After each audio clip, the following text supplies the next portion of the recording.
Olá, hoje é quinta-feira, 15 de dezembro. O conturbado cenário nacional é tema do quadro Fatos Políticos de hoje. Nesta semana, muita gente recebe o 13º salário. E qual a melhor forma de usar esse dinheiro? Nós vamos falar sobre este assunto com um economista. A preparação do Esporte Clube Passo Fundo para a temporada 2017.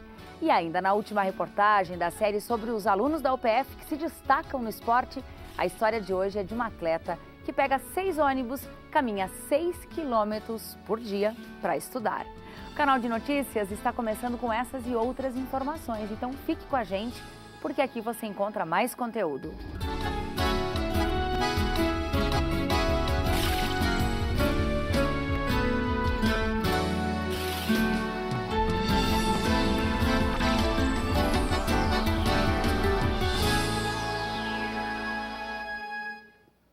Ele largou a profissão de engenheiro, reorganizou a casa, adaptou o espaço e criou em 2012 a ONG Amor, uma organização que atende famílias dos bairros Dona Elisa, Vitor Isler, Fátima, Anes, aqui de Passo Fundo. A entidade oferece oficinas para os pais e atividades educativas e de recreação para crianças, como esta que você vê agora.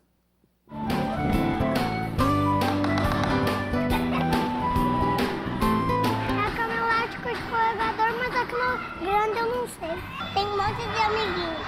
Eu brinco com a Camila, tem lanche, tem comida, tem brinquedo.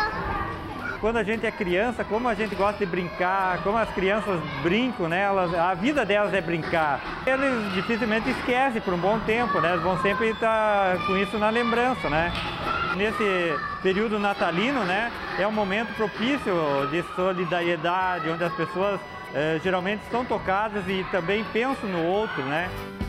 O propósito da ONG é justamente ser um canal entre aquele que tem algo a dar, pode ser material ou pode ser de si mesmo, né, como voluntário.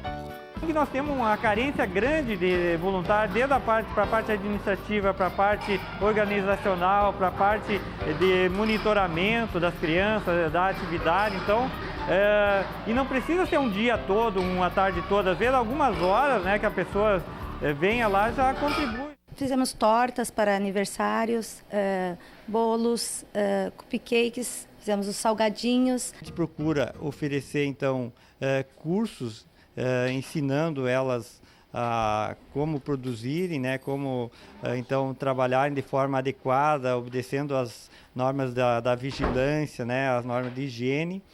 E assim, as crianças são atendidas aqui na ONG, enquanto elas trabalham, elas se qualificam, elas têm uma renda, né, extra para ajudar nas despesas da família. E nesta época do ano aumenta bastante o número de doações para a ONG Amor. A gente está aqui no Colégio Militar Tiradentes, em Passo Fundo, onde integrantes do Interact e do Rotaract, ambos projetos do Rotary Planalto Médio, estão entregando 200 quilos de alimentos e mais 2 cestas básicas à ONG Amor. Hoje em dia as pessoas, eu queria fazer alguma coisa, então a primeira coisa a fazer é a ação. Então aqui eles têm essa possibilidade e o Interact, né, juntamente com o Rotaract e o Rotary, então eles têm essa possibilidade de ajudar a comunidade. Né? O Interact é um projeto que são de crianças de 12 até 18 anos, enquanto o Rotaract é jovens de 18 a 30 anos. E a gente busca sempre realizar ações em conjunto para ter uma maior força de toda a sociedade. Eu acho que cada um fazendo um pouco, a gente pode melhorar a situação. Senão, no futuro, se nós não fizermos nada, a tendência é ficar pior as coisas, e daí vai aumentar a violência, aumentar, né, os problemas que vão nos afetar. Então, por isso, eu acho importante que cada um faça a sua parte, né, para que a gente consiga melhorar ou resolver as situações, né, que seja a médio ou a longo prazo. Passo Fundo permanece entre as 10 cidades com maior participação no PIB, o Produto Interno Bruto gaúcho, com crescimento nominal de 2,07%. O município foi a 7ª maior economia do Rio Grande do Sul em 2014, de acordo com dados do Instituto Brasileiro de Geografia e Estatística, o IBGE, dados esses divulgados nesta quarta-feira. Em 2013, Passo Fundo ocupava a 6ª colocação no ranking. No entanto, o valor de participação aumentou em mais de 200 milhões. Olha, até o dia 20 deste mês, os trabalhadores estão recebendo o que resta ou o valor integral do 13º salário. E em época de crise, esse dinheiro chega numa excelente hora. Agora, para fazer bom uso desse dinheirinho que está chegando, é preciso do que além de organização? Bom, nós convidamos o professor de economia aqui da Universidade de Passo Fundo, professor doutor Ginês de Campos, que é também um educador financeiro e que vai nos ajudar com orientações. Professor, seja bem-vindo ao PFTV. Qual é a primeira e principal recomendação? Olha, o primeiro passo é fazer uma avaliação, um levantamento das dívidas.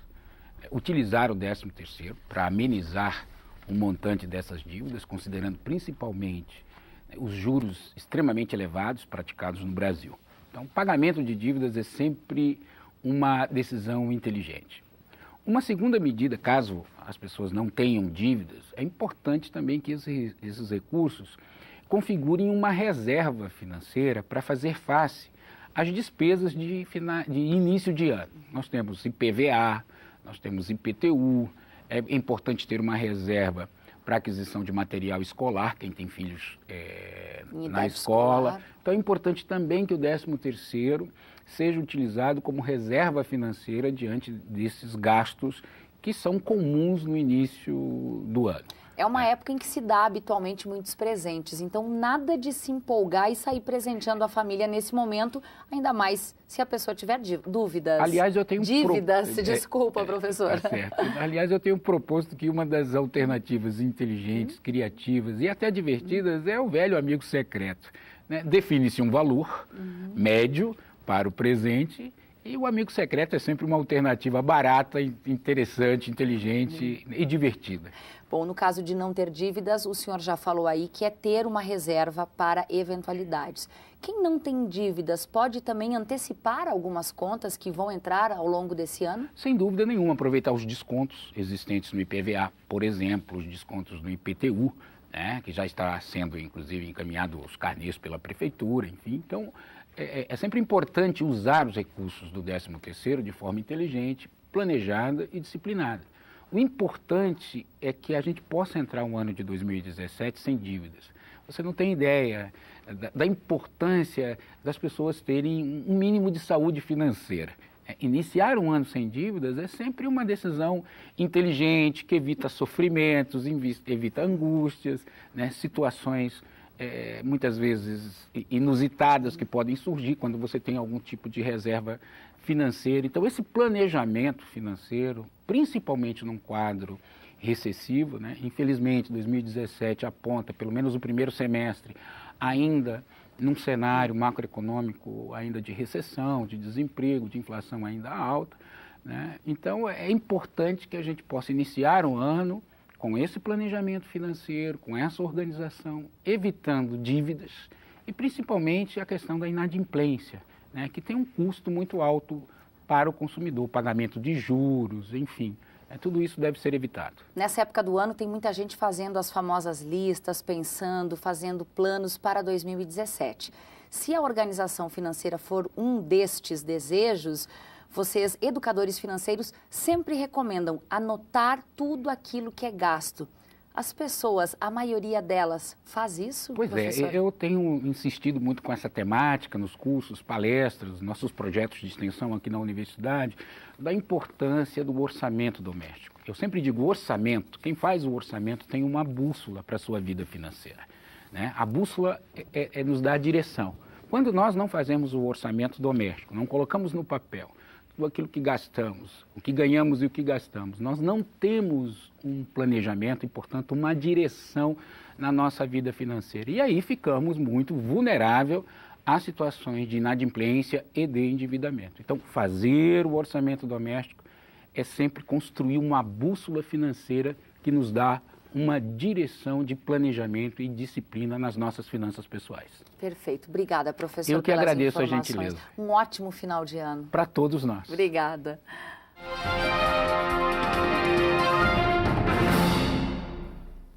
Bom, e toda quinta-feira, no quadro Fatos Políticos, a gente apresenta os principais assuntos do cenário nacional, estadual e também da nossa região. Zulmara. Não bastasse o ano difícil para a economia brasileira e uma crise política que se arrasta desde 2014, a crise institucional se agrava no país. Depois do episódio do afastamento de Renan Calheiros da presidência do Senado, reformado pelo próprio STF, agora é a vez de outra decisão polêmica.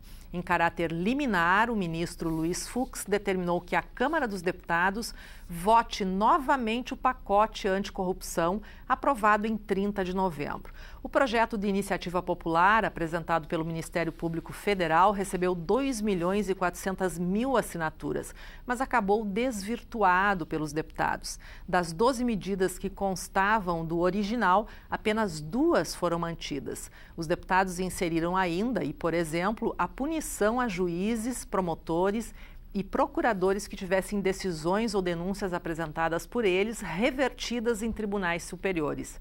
A reação da presidência da Câmara em relação à liminar do STF foi de estranhamento. Rodrigo Maia classificou a atitude como uma interferência direta no Legislativo. Paralelo a tudo isso, e em meio a um desgaste do governo de Michel Temer por conta das delações premiadas dos executivos da Odebrecht, foi aprovado esta semana o teto de gastos para o governo pelos próximos 20 anos. Enquanto isso, a reforma da Previdência tramita de forma acelerada na Câmara dos Deputados. Zulmara, e no cenário estadual, quais são as novidades? Olha, Thaís, no Rio Grande do Sul, o governo trava uma batalha para aprovar o pacote de ajustes. A votação está prevista para a próxima semana e não está descartada uma convocação extraordinária. Na região, Thaís, prefeitos e vereadores eleitos começam a ser diplomados e se preparam para assumir em 1º de janeiro de 2017. Aliás, um ano que promete ser tão difícil como 2016 e que parece estar longe de acabar. Obrigada, Zulmara. Um ótimo dia de trabalho para você. Para você também, Thaís. Bom, uma atleta que pega 6 ônibus e caminha 6 quilômetros por dia para estudar. Essa história a gente conta depois do intervalo. Nós já voltamos.